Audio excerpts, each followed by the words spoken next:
दोस्तों नमस्कार, डिस्कवर देवभूमि चैनल में आप सभी का स्वागत है। आज हम बात करेंगे नीम करौली महाराज जी की महासमाधि के बारे में। दोस्तों, महाराज जी को अपने शरीर के अंत का आभास बहुत पहले ही हो चुका था। कैंची धाम के लोग बताते हैं कि इस बार जब वे कैंची धाम से वृंदावन की ओर जाने लगे तो कैंची धाम के सभी मंदिरों में अपना महाराज जी ने मत्था टेका और प्रणाम किया। इसके बाद माँ दुर्गा और हनुमान जी के मंदिर के सामने बाबा जी ने प्रणाम करके अपना कंबल वहीं फेंक दिया था। बाद में भक्तों ने उन्हें कंबल उड़ाया था। दोस्तों, महाराज जी जब भी कैंची धाम से वृंदावन की ओर जाते थे तो हमेशा वो जीप से सफ़र करते थे, लेकिन इस बार महाराज जी ने ट्रेन को अपने सफ़र के लिए चुना और यह भी एक रहस्य बना रहा। दोस्तों, यह दिन था 9 सितंबर 1973 को, जब बाबा जी ने कैंची धाम से वृंदावन की ओर जाने का निर्णय लिया और वह निकल पड़े। बाबा के आदेश से जब गाड़ी मथुरा में रुकी तो सभी रेलगाड़ी से भक्तजन उतर गए। स्टेशन पर कुछ भक्तों ने बाबा के पैर भी छुए, लेकिन कुछ समय बाद बाबा ने अपनी आंखें बंद कर ली। उनके शरीर से पसीना आने लगा। उन्होंने पानी मांगा और पानी पीने के बाद उन्होंने वृंदावन ले चलने के लिए कहा। जब तक एक टैक्सी की व्यवस्था की गई तब तक बाबा जी बेहोश हो गए थे। उन्हें आश्रम ले जाने के बजाय भक्त उन्हें वृंदावन में रामकृष्ण मिशन अस्पताल ले गए, जहां महाराज जी को ऑक्सीजन दिया गया। जब उनके रक्तचाप की जांच की तैयारी की जा रही थी तो बाबा ने नाक से अपने ऑक्सीजन ट्यूब को खींच लिया और रक्तचाप के यंत्र को एक तरफ धकेल दिया और धीमी आवाज में कहा, यह सब बेकार है। इसके तत्काल बाद उन्होंने भगवान का नाम 3 बार दोहराया, जगदीश जगदीश जगदीश, और फिर उनका शरीर शिथिल पड़ गया। दोस्तों, 11 सितंबर 1973 को मध्यरात्रि में 1:15 पर अनंत चतुर्दशी का पवित्र दिन था, जब बाबा जी ने हृदयाघात के कारण खुद को अनंत में विलीन कर लिया था। जब पूरा भारत गहरी नींद में सो रहा था, तब बाबा ने अपनी भौतिक लीला को अपने भक्तों से दूर समाप्त कर दिया। बाबा के शरीर को वृंदावन आश्रम ले जाया गया, जहां चौकीदार त्रिलोक सिंह रात में उनके साथ बैठे रहे। त्रिलोक सिंह ने बाबा के हाथों को अपने हाथों में पकड़ा। वह अपनी आंखें बंद करके बैठे हुए थे। उन्होंने बाबा की नब्ज चलने का अनुभव किया, जबकि उन्होंने जब अब आंखें खोली अपनी तो यह शांत थी।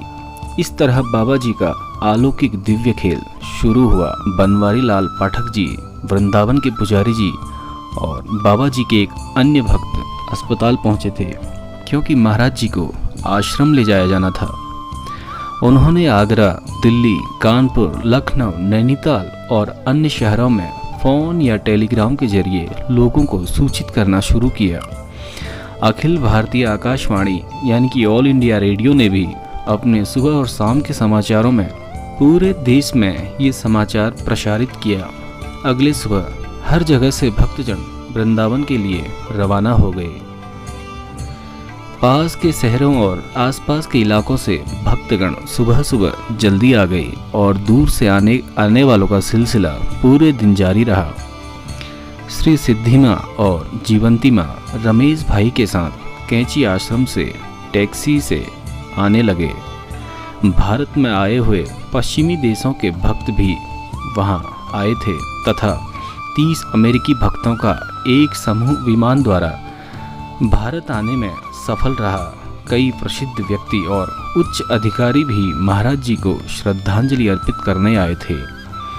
उनकी कृपा से खबर हर किसी तक पहुंची थी। जहां भी समाचार प्राप्त हुआ और जिसे भी प्राप्त हुआ, सब हक्के बक्के रह गए और समझ नहीं पा रहे थे कि बाबा जी के साथ आखिर क्या हुआ। वृंदावन आश्रम में भक्तजन बाबा के अंतिम संस्कार के विधि और तरीकों का फैसला नहीं कर पा रहे थे। कुछ लोग जल में विसर्जन के पक्ष में थे, लेकिन कुछ दूसरे लोग जमीन में समाधि बनाकर स्मारक बनाना चाहते थे। तभी वृंदावन के एक प्रसिद्ध संत बाबा लीलानंद ठाकुर, जिन्हें पागल बाबा के नाम से भी जाना जाता था, वह वहां पहुंचे। पागल बाबा ने अंत में निर्णय लिया कि महाराज जी का दाह संस्कार होना चाहिए और यह आश्रम के अंदर उसी स्थान पर होना चाहिए जहाँ पर यज्ञ किया जाता है। और उस जगह के चारों तरफ पहले से एक छोटी पत्थर की दीवार खड़ी की गई थी। इसे ऐसे बनाए रखा गया था जैसे कि इसका उद्देश्य महाराज जी का दाह संस्कार से ही तैयार किया गया हो। दोपहर 2 बजे तक श्री सिद्धि माँ भी नहीं पहुंची थी। लोग भूखे और प्यासे थे। उनमें से ज्यादातर लोग दाह संस्कार में विलंब नहीं करना चाहते थे, जबकि अन्य लोगों का मानना था कि उन्हें श्री सिद्धि माँ का इंतजार करना चाहिए। जब बहुमत की राय पूरी तरह प्रभावित हुई तो बाबा का शरीर आश्रम के आंगन में लाया गया। तभी अचानक कहीं से एक भयंकर तूफान उठा। इतनी तेज बारिश हुई कि लोगों को 10 कदम दूरी से भी अधिक कुछ नहीं दिखाई दे रहा था। बादलों से वातावरण में अंधकार छा गया था। यहाँ तक कि गुजरती हुई गाड़ियों की हेडलाइट्स भी मंदी पड़ गई थी। परिणाम स्वरूप बाबा जी की अर्थी को बरामदे में ही रखना पड़ा और थोड़ी देर बाद वहाँ श्री सिद्धि माँ भी पहुँच गई। जैसे ही श्री सिद्धि माँ ने गाड़ी से बाहर अपना कदम रखा तो तूफान शांत हो गया। उनके आने पर माहौल और गमगमीन हो गया। चंदन की लकड़ी की व्यवस्था की गई और लोगों ने अपने प्यारे बाबा जी के दर्शन किए। बाबा ऐसे लगते थे जैसे वो गहरी नींद में थे। उनका चेहरा पहले की तरह ही चमक रहा था। बाबा के शरीर को फूलों से सजी हुई अर्थी पर रखा गया। बाबा जी की अर्थी को कंधा देने वाले पहले व्यक्ति बाबा जी के प्रिय भक्त कैंची धाम से पूर्णानंद तिवारी जी थे। बाबा जी ने अंत समय में भी यही कहा था कि भक्त पूर्णानंद उनकी अर्थी को पहला कंधा देंगे। उसके बाद उनके शव को एक वाहन में रखा गया और वृंदावन के चारों ओर एक जुलूस के रूप में ले जाया गया। भक्ति संगीत के साथ, जैसा कि संतों के लिए पारंपरिक तौर पर किया जाता है। भक्तों की एक बड़ी भीड़ बाबा जी के पीछे खड़ी थी और लोगों ने मंदिरों और घरों से उन पर फूल बरसाए। लोगों ने हर कदम पर गाड़ी को रोककर बाबा जी की आरती की। बाबा की अंतिम यात्रा में एक लंबा समय लगा। इसके बाद वाहन को आश्रम लाया गया और अलग होने के दुख और जुदाई के बोझ वाले वातावरण में पूरी आस्था के साथ बाबा के भौतिक शरीर को अग्नि दी गई।